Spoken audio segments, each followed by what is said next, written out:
अरिहन्ताणम् ॐ नमो सिद्धाणम् ॐ नमो आयर्याणम् ॐ नमो वज्रायाणम् ॐ नमो लोये सव्यसाहुणम्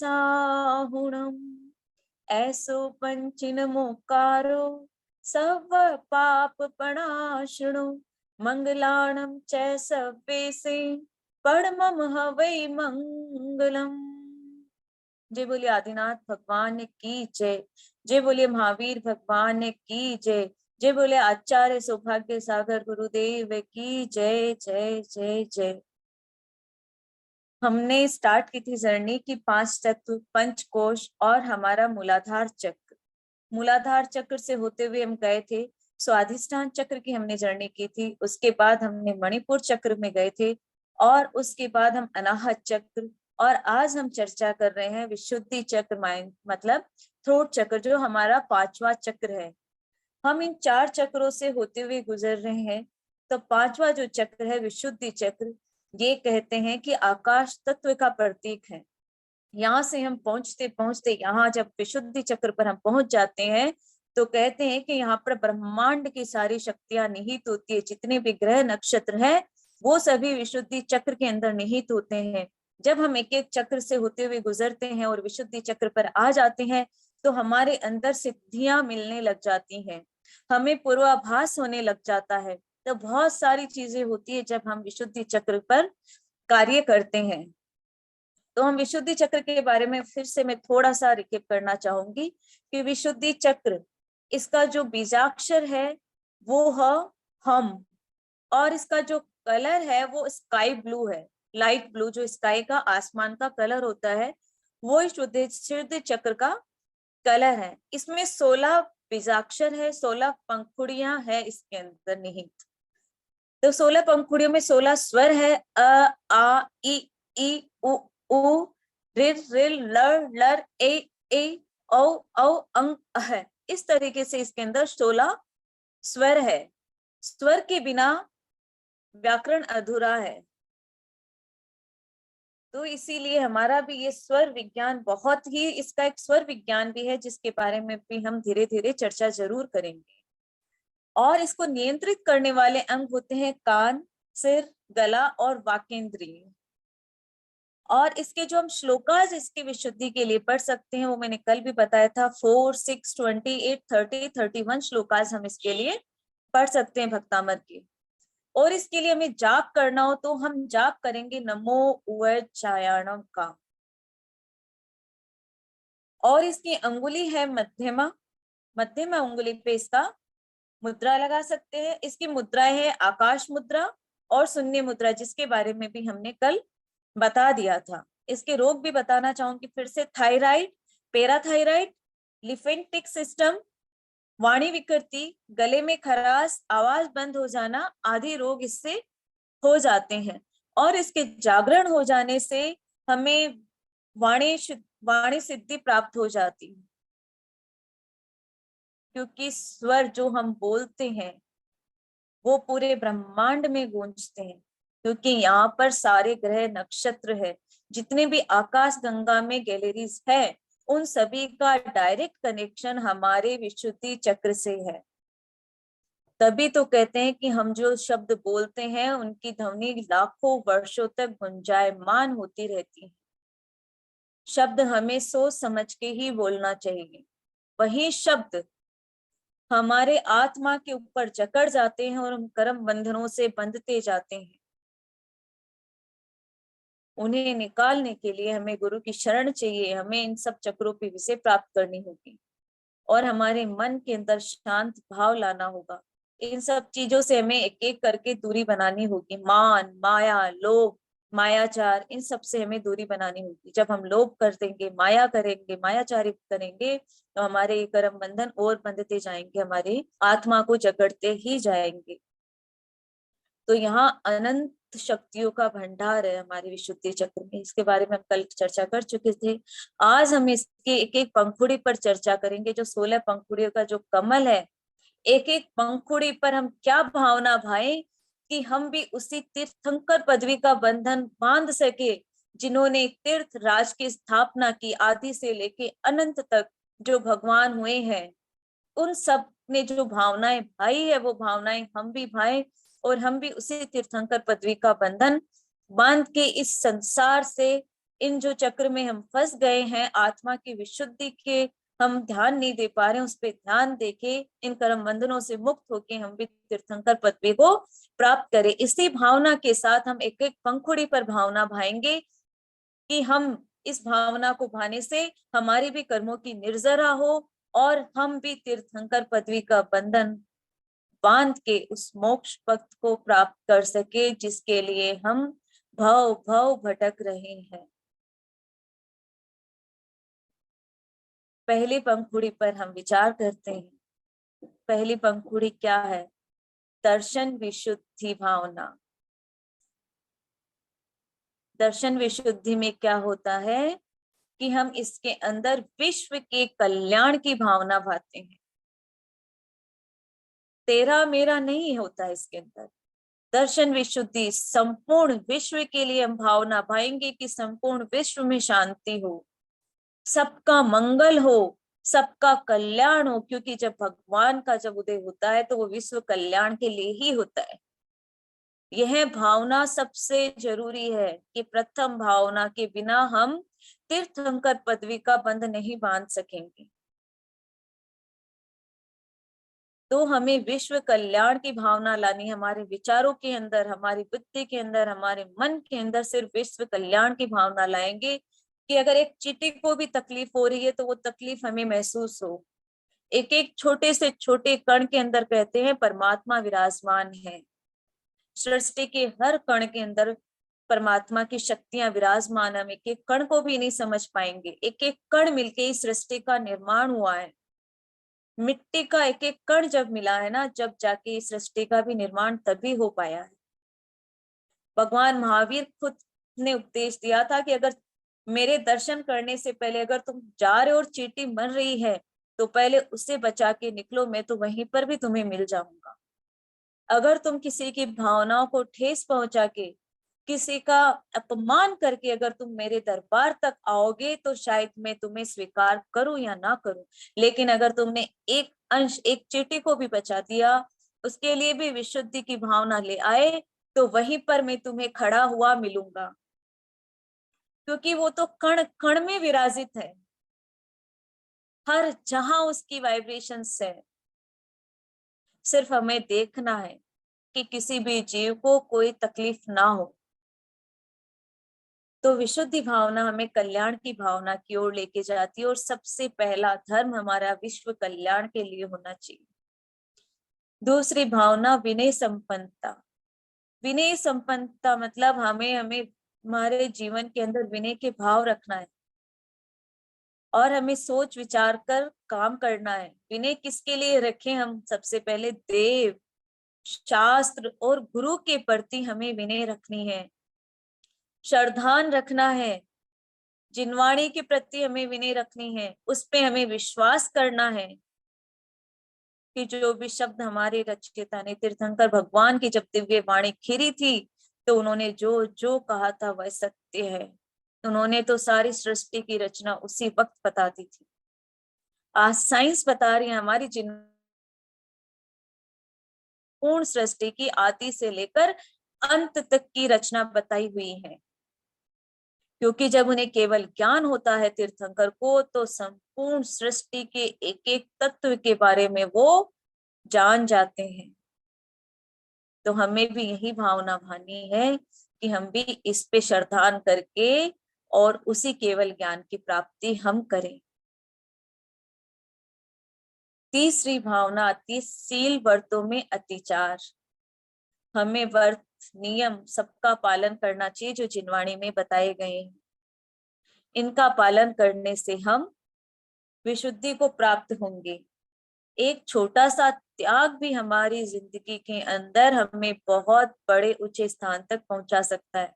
बहुत सारी स्टोरियां हम रोज सुनते हैं ना, मीना सती की स्टोरी सुनते हैं हम, अंजन चोर की कहानी सुनते हैं, बहुत सारी कहानियां हम सुनते हैं, तो उनमें क्या था, वो एक छोटे छोटे से नियम ले लेते थे, व्रत ले लेते थे, और उनके व्रत का प्रभाव इतना होता था कि वो अपना जो मनुष्य जीवन है उससे भेद कर देव योनि में चले जाते थे, और वहां से एक अच्छे संस्कार पाकर मनुष्य योनि ग्रहण करके वो साधु पद ग्रहण करके मोक्ष को ही चले जाते हैं।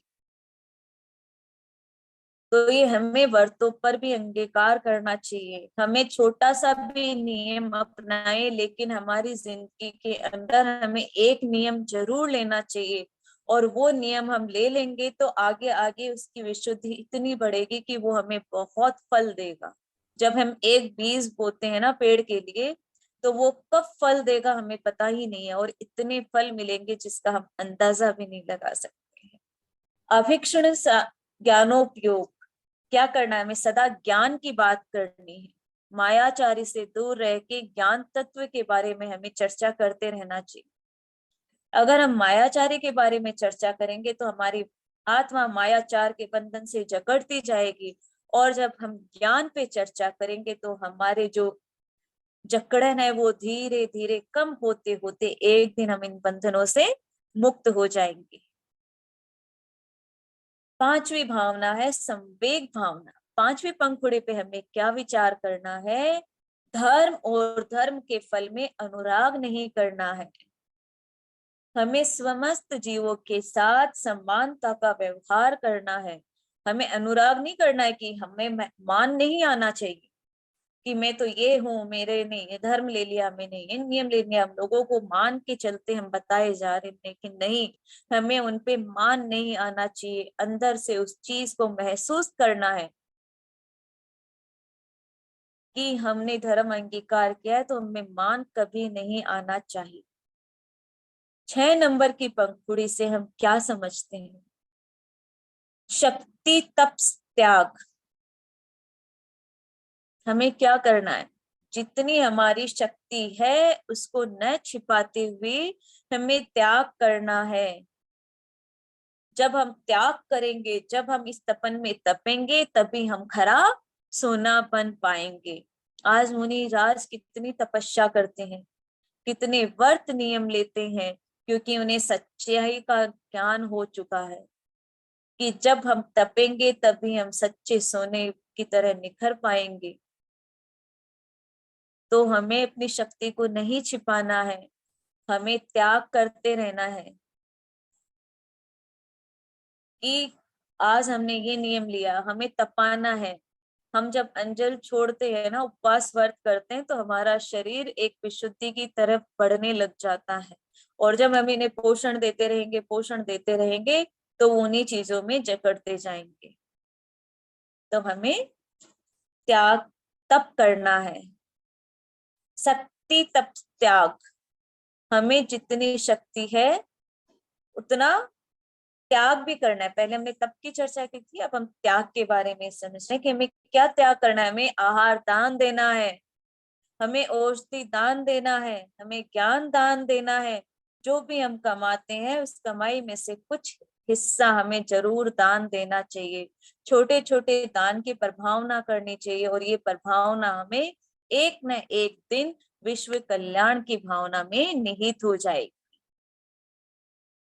साधु समाधि, हमें साधु की जब समाधि होती है या उन पे जब उपसर्ग आता है, तो हमें उसमें उनका सहयोग करना चाहिए उस उपसर्ग को दूर करने के लिए। जब उनका समाधि मरण होता है तो हमें उनकी जितनी भावना हो सके उनको विशुद्ध भावना देख के उनकी समाधि के अंदर हमें जब वो लेते हैं तो हमें उनका सहयोग करना चाहिए, उनकी विनय करनी चाहिए कि अहो भाग्य कि इन्होंने आज साधु समाधि पूर्वक मरण किया है, हम भी उसी तरीके से साधु समाधि पूर्वक मरण को प्राप्त हो। वैयावर्ती, हमें साधुओं की वैयावर्ती करनी चाहिए, त्यागियों की सेवा करनी चाहिए। जब हम उनकी सेवा करते हैं, क्योंकि उनके अंदर एक वाइब्रेशंस आने लग जाते हैं, वर्तियों के अंदर एक उनकी औरो बहुत बड़ी हो जाती है। औरों के बारे में काफी सुना होगा, इनकी औरो इतनी ज्यादा पवित्र हो जाती है कि जब हम इनके आवरण के अंदर जाते हैं तो हमारी भी विशुद्धि बढ़ जाती है, हमारे रोग उनके सानिध्य में बैठने से ही दूर हो जाते हैं। तो हमें उनकी वैयावर्ती करनी चाहिए। जब हम उनको छूते हैं तो उनकी वरगणाएं हमारे अंदर भी आती हैं और वो हमें, हमारे भावों को पवित्र कर देती हैं, हमारे कर्मों की निर्जरा होने लग जाती है। तो हमें व्रतों की, जो व्रत करते हैं, जो तपस्वी है, जो आचार्य है, मुनि है, आर्य का, इन सब की हमें वैयावर्ती करनी चाहिए, उनकी सेवा में ही हमें लगना चाहिए। कुछ ना कर सके तो कम से कम उनकी सेवा ही करना चाहिए, तो उसका भी बहुत बड़ा फल हमें जरूर मिलेगा। अरिहंत भक्ति, अरिहंत भक्ति की जब हम भावना भाते हैं तो हम अपने जो भी मोह के द्वार हैं उनसे हमें छुटकारा मिल जाता है। अरिहंत जिन्होंने अपनी इंद्रियों पे विजय करके, अपने शत्रुओं पर विजय करके अरिहंत पद का बंधन बांधा है, तो हमें अरिहंत प्रभु की शरण करनी है। जो अरिहंत प्रभु जिस रास्ते पे चले हैं हमें उसी राह पे चलना है। अरिहंत प्रभु की भक्ति में हमें लीन हो जाना है। जब हम उनका नाम स्मरण करें तो वो हमारे हर रोम रोम में उनकी भक्ति, उनकी वाइब्रेशंस को हमें महसूस करना है। जब हम उसे ही ग्रहण कर लेंगे तो जरूर हम एक दिन उन्हीं के जैसे बन जाएंगे। आचार्य भक्ति, आचार्यों की भक्ति करनी चाहिए, क्योंकि यही हमें सिखाते हैं, यही आचार्य ही मुनि पद दिलाते हैं। जो आचार्य प्रमिष्टि बन जाते हैं वो ही मुनि दीक्षा कराते हैं और वो ही अपना जो संघ है उन्हें संभालते हैं और वो ही धर्म की प्रभावना को आगे बढ़ाते हैं। तो हमें आचार्य भक्ति करनी चाहिए और एकदम श्रद्धा भाव से आचार्य की भक्ति करते हुए हमें यही भावना भानी है कि हे प्रभु, जो आपके अंदर ज्ञान है वो हमें भी प्राप्त हो। आचार्य प्रमेष्टि जो है वो हमारे जन कल्याण के लिए रात दिन प्रयत्न कर रहे हैं। वो चाहते हैं कि जन जन का कल्याण हो। इसी भावना के साथ वो रोज हमें समझाते रहते हैं, उपदेश देते रहते हैं। जो वो तपस्या त्याग करते हैं उन्हें हमें देखना है कि वो किस तरीके से तपस्या कर रहे हैं, त्याग कर रहे हैं, कि ये खुद स्वयं का कल्याण करते हुए हमारे कल्याण की भी भावना उनके अंदर है, जन कल्याण की भावना भी उनके अंदर निहित है। वो हर एक का कल्याण करना चाहते हैं कि सबका मंगल हो। तो हमें आचार्य भक्ति करनी है, उनकी प्रभावना को हमें नमन करना है। बहुश्रुत भक्ति, इसमें क्या है? उपाध्याय प्रमिष्टि की भक्ति करना, जिन्होंने समस्त परिग्रहों का त्याग किया हो, परिग्रह रहित है, उन प्रमेष्टियों की हमें भक्ति करनी है कि जिस तरीके से आपने सभी परिग्रहों का त्याग किया है हम भी उसे त्याग सकें। सच्चे दिगंबर मुनि, एलक, छुल्लक, आर्यका, चुल्लिका आदि की विनय के साथ हमें उपदेश सुनना चाहिए, उनकी सेवा करनी चाहिए, उनकी भक्ति करनी चाहिए। बहुश्रुत भक्ति में हमें उन सब की भक्ति करनी चाहिए कि, और हमें ये भावना भानी चाहिए कि हम भी उस पद तक पहुंच सकें। परवचन भक्ति, जिनवाणी की भक्ति करना, केवली भगवान के परवचन में अनुराग रखना। जो जिनवाणी है उसकी भक्ति करना है, क्योंकि जिनवाणी माता तो जिनेन्द्र भगवान, जब वाणी खिरती है तो उससे उत्पत्ति हुई है जिनवाणी माता की। हम तो शरीर पे, उनके सिंहासन पे, उनके चंवर पे चर्चा कर रहे हैं, लेकिन जिनवाणी तो साक्षात जिनेन्द्र भगवान की जीवा से निकली हुई वाणी है, जिसपे हमें अनुराग रखना है, उस पे हमें विश्वास रखना है। जिनेन्द्र भगवान की जब वाणी खिरती है तो समस्त लोक के कल्याण के लिए वो वाणी खिरती है। और हर भाषा में वो समझ में आने लग जाती। उनकी उस वक्त इतनी विशुद्धि होती जिनेंद्र भगवान की कि तिर्यंच तक समझ में, तिर्यंचों को भी वो भाषा समझ में आने लग जाती। तो जिनवाणी पे हमें श्रद्धान रखना है। परवचन भक्ति। 14वां नंबर की भक्ति है आवश्यक अपरिहाणी। हमें जो आवश्यक 6 क्रियाएं हैं श्रावक की, वो हमें करनी। उनमें क्या क्या है 6 आवश्यक क्रियाएं? देव पूजा, गुरु उपासना, स्वाध्याय, संयम, तप और दान। हमें इन 6 चीजों पे ध्यान देना ही है। देव पूजा करें। हम देखते हैं, मुझे थोड़ा सा बोलना नहीं चाहिए, लेकिन हम देखते हैं कि देव पूजा करने तो जा रहे लोग, इस एक नियम को तो अपना रहे हैं, लेकिन क्या उस एक एक जिनवाणे के शब्द को समझ पा रहे हैं? क्रिया में नहीं, जीवन में अपनाना होगा इन चीजों को। जा रहे हैं पूजा पाठ करके आ रहे कि हम अष्ट कर्म के नाश करण को श्री जी ने चरणन चढ़ाओ, कि मेरे जो भी अष्ट कर्म है वो उनका नाश हो। लेकिन क्या हम उन्हें नाश कर पा रहे हैं? क्रिया में अपना रहे हैं हम। बेशक हम रोज देव पूजा करने जा रहे हैं, लेकिन क्या हमने उस एक एक चीज को अपनाया है हमारे जीवन के अंदर? उन्हें अपने जीवन में के अंदर अपनाना है, वही सच्ची देव पूजा है। हम पूजा करने जा रहे हैं, हमारे अंदर मान आता जा रहा है, द्वेष आता जा रहा है, पूजा से आके हम गाली गलौज कर रहे हैं, तो क्या वो देव पूजा है? जिनेंद्र पूजा है वो? कभी नहीं। आप सोचिए कि हम क्या क्रियाएं कर रहे हैं। हम देव पूजा करने जा रहे हैं, तो हमें अष्ट कर्म के नाश करने के लिए हम देव पूजा करते हैं। तो हमें विचार करना है कि हमने अभी तक कौन से कर्मों का नाश कर लिया है, और अब हमें कौन से कर्मों तक निर्जरा करनी बाकी है। इस पे हमें विचार करना होगा।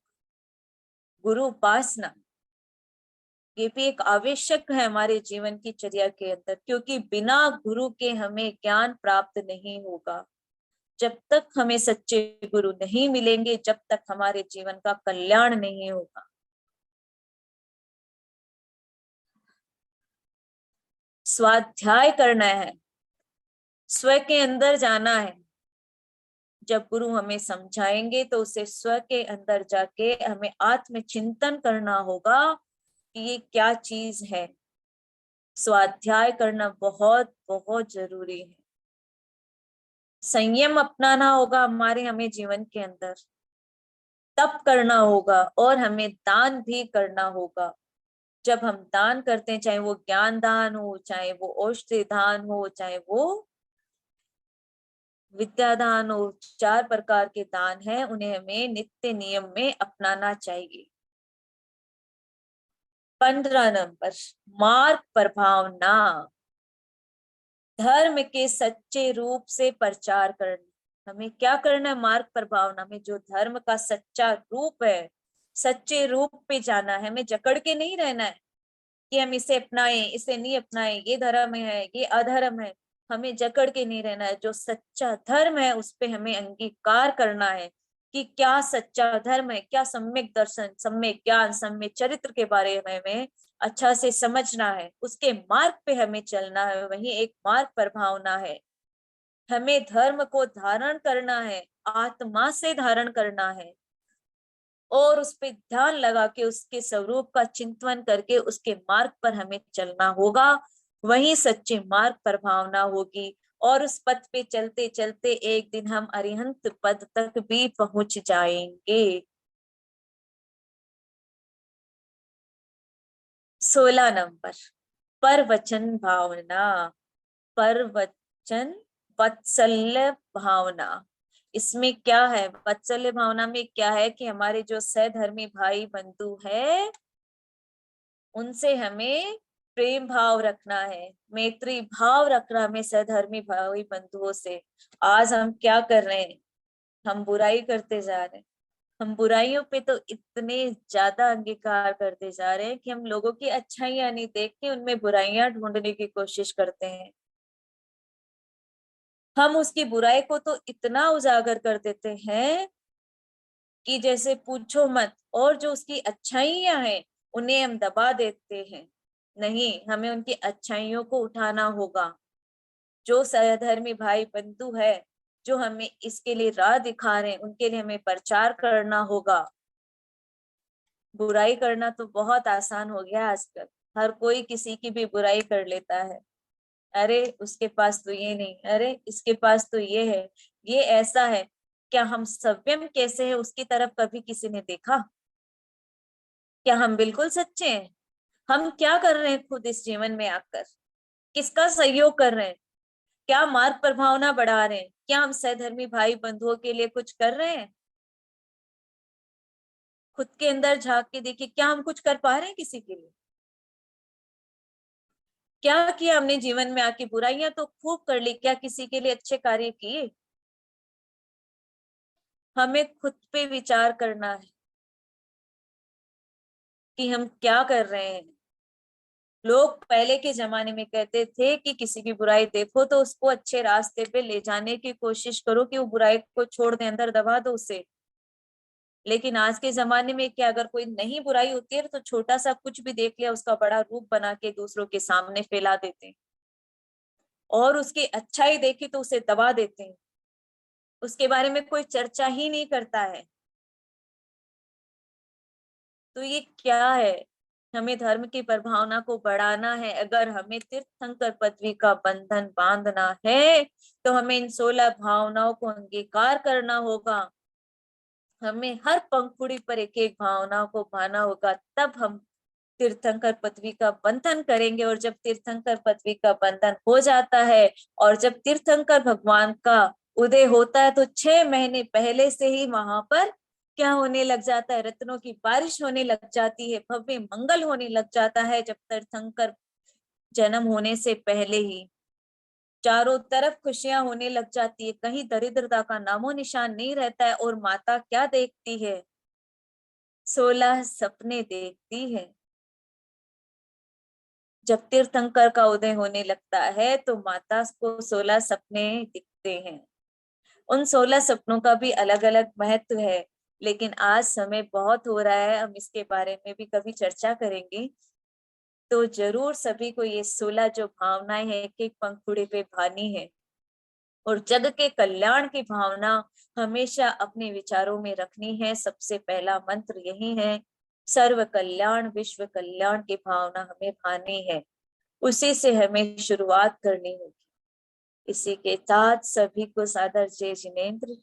अगर मेरे से कहते वक्त कुछ भी गलती हुई हो तो उसके लिए मैं सभी से क्षमा याचना चाहती हूँ, और इसी के साथ मैं इसे विराम देती हूँ। ओम नमो अरिहंताणम, ओम नमो सिद्धाणम, ओम नमो आयर्याणम, ओम नमो उवज्जायाणम, ओम नमो लोई सव्यसाहुणम। ऐसो पंच नमोकारो सव पाप प्रणाशुनो, मंगलाणं च सव्येसिं परमं हवै मंगलम्।